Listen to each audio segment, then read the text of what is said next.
Je m'appelle Nadège Reverdy-Bruas, je suis enseignant-chercheur à Grenoble INP Pagora et au LGP2, diplômée de l'université en mécanique, spécialisée en géotechnique. J'ai ensuite réorienté ma carrière vers les procédés d'impression et je développe actuellement ma recherche dans les procédés innovants de l'électronique imprimée, notamment sur papier. Nous nous intéressons à l'électronique imprimée car l'électronique telle qu'on la connaît est en grande mutation. Les procédés d'impression sont de plus en plus utilisés pour créer des composants électroniques. Le papier, vecteur d'information, trouve désormais un champ d'usage beaucoup plus vaste, notamment avec des applications en électronique imprimée et par exemple la fabrication d'écrans papier.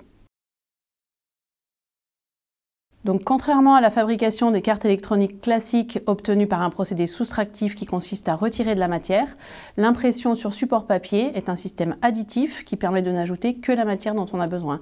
C'est donc un procédé qui permet d'éviter la gravure chimique et qui est une démarche beaucoup plus respectueuse de l'environnement. Les procédés d'impression sur papier mettent en œuvre une production bobine-bobine, c'est-à-dire qu'ils permettent d'envisager une production de masse et notamment pour le secteur de l'emballage. On peut ainsi envisager une production de circuits imprimés sur papier en continu et à des cadences élevées. Au LGP2, nous avons transposé la technologie classiquement utilisée en électronique sur des cartes PCB rigides à un système imprimé sur support papier souple. Donc pour cela, nous avons utilisé le procédé sérigraphique et nous avons imprimé alternativement 5 couches d'encre conductrice mais aussi de matériaux isolants. Le prototype que nous avons réalisé est un écran lumineux composé de LED. C'est une technologie hybride qui a consisté à imprimer des pistes conductrices et à déposer des composants électroniques issus de l'industrie du silicium. Donc c'est un premier pas vers un écran papier imprimé.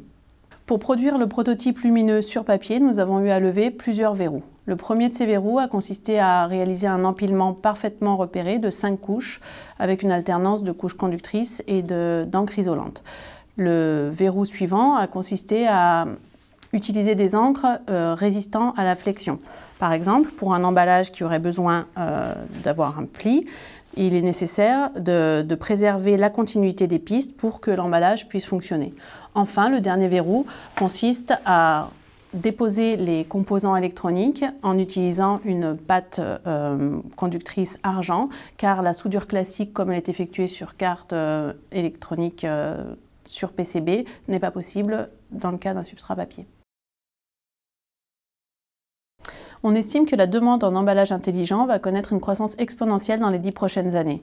Par emballage intelligent, qu'est-ce qu'on entend? C'est un emballage qui va interagir avec le public. C'est-à-dire, par exemple, dans le domaine du luxe, une boîte de cosmétiques qui va se mettre à clignoter quand l'utilisateur va approcher son smartphone.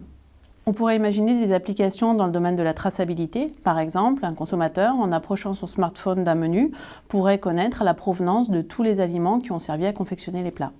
Donc la poursuite de ce projet consiste à s'intéresser maintenant à la recyclabilité de ce type de produit. Les filières sont déjà bien organisées pour tout ce qui concerne les imprimés papier-carton. Il faut maintenant s'intéresser au recyclage d'imprimés qui contiennent des pistes conductrices mais aussi des composants électroniques. Dans notre laboratoire et notre école, nous innovons depuis de nombreuses années autour du matériau papier et plus généralement de la cellulose, car c'est une ressource naturelle et renouvelable.